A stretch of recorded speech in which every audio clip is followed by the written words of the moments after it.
the emotions for you right now? Oh, yeah, I'm super pumped to be the main event. I first got the fight against Talia. I wanted 5 rounds because I knew what fighting her meant, so, I wanted that experience. So when they called me back a couple weeks later and asked me to fight 5 rounds, I was super down. I love it. Yeah. Then, of course, you get that, but then you get the change of opponent, right? Everything all mixes up. I guess, what were your thoughts when that was presented? Was that a challenge for you? I mean, how did you react? No, my manager told me Talia was out, but Andrade was willing to take the fight, and I was definitely down right away. I already put in all the work, and I really wanted to fight. Talia's a tough opponent, Andrade's a tough opponent, but everybody's tough, so I didn't really care, and I was just happy to get a fight. To me, from the outside looking in, like you said, Talia, a very, very tough fight, right? I mean, she had a great fight last time out, but maybe not the name recognition, I guess. I mean, does this feel almost like a bigger opportunity somehow? I know a lot of people have been saying that. I guess it's because Andrade has a lot of experience in the UFC. She has a lot more fights than me or Talia.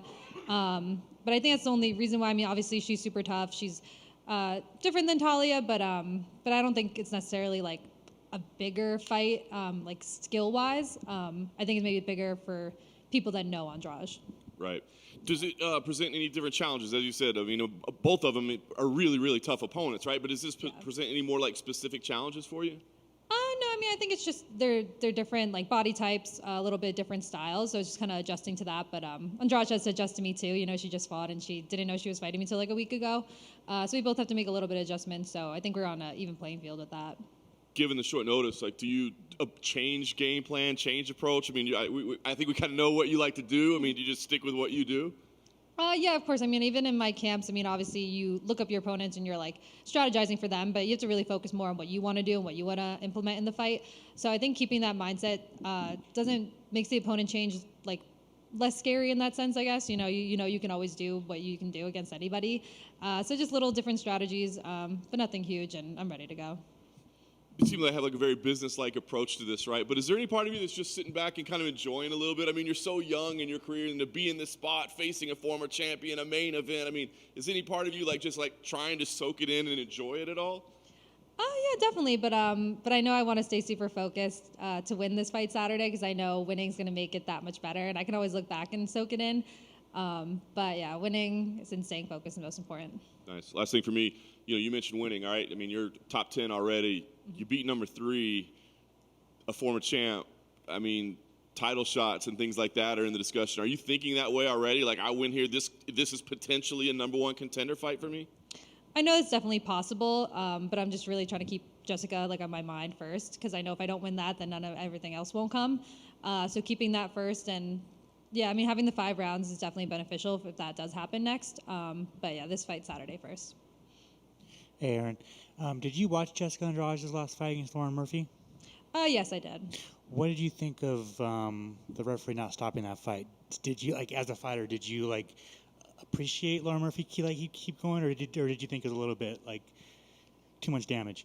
I know seeing Lauren fight for a couple of years, I know she's super tough, and she can take a lot. She never really, dropped much from any of those shots. I mean, she was definitely eating a lot. I think she made some strategic mistakes. She was kind of getting clipped every time she would pull out. I don't know if there was any, if she really needed to be stopped. She never really fell. I mean, she definitely ate more damage than maybe you'd want to.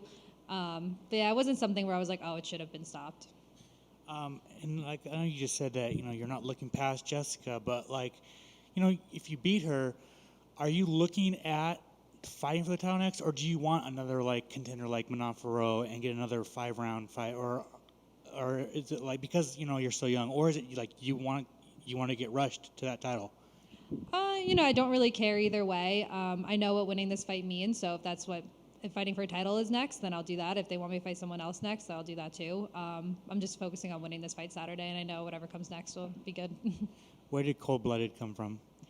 My dad made that nickname up actually a long time ago when I was a kid competing. I guess when I competed, I was a pretty stone cold face whether I won or lost. So he always thought oh, it's cold blooded. And then when I actually started fighting, he's like, oh, you should use that as your nickname. And it did kind of flow well with my name, and everybody liked it, so I went with it. Awesome, thank you. Yeah. Over here, real quick.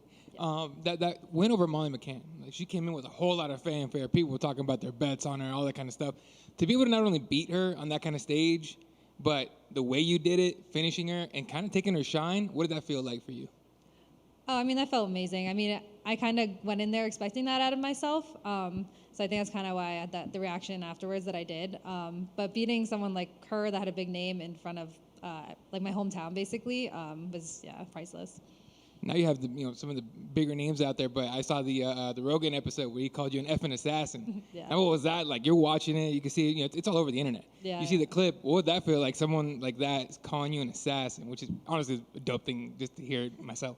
Yeah, it's super awesome. I've always been a big Joe Rogan fan, so it's really cool to see him say that. All right, thank you. Good luck. Yeah, thank you. Erin, over here. Yeah. Yeah, over here. Quick question. With Jens Pulver getting announced into the Hall of Fame this past weekend, and you being kind of this next generation of fighter, I just wanted to know, do you have any of like the OGs of the game that influenced you coming up in your MMA career?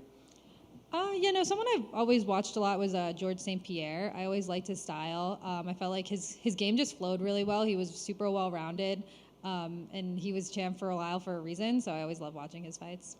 Awesome. And then another question with you, again, with you being, this next generation of fighter, how big of a factor do you think social media plays? Like, do you think just winning is enough to blow you up in the sport now, or do you need to have a big social media game as well? I mean, social media nowadays is definitely super important. I think winning is the most important, despite social media, because if you're not winning, then how can you really blow yourself up? I think keeping the real world stuff first is always important. Social media is important too, but keeping that first is more important. And last question for me. This has been a hot topic over this past weekend. Who did you have winning, Volkanovski or Islam? I actually haven't gotten to watch that whole fight, so I'll have to watch it back and let you know.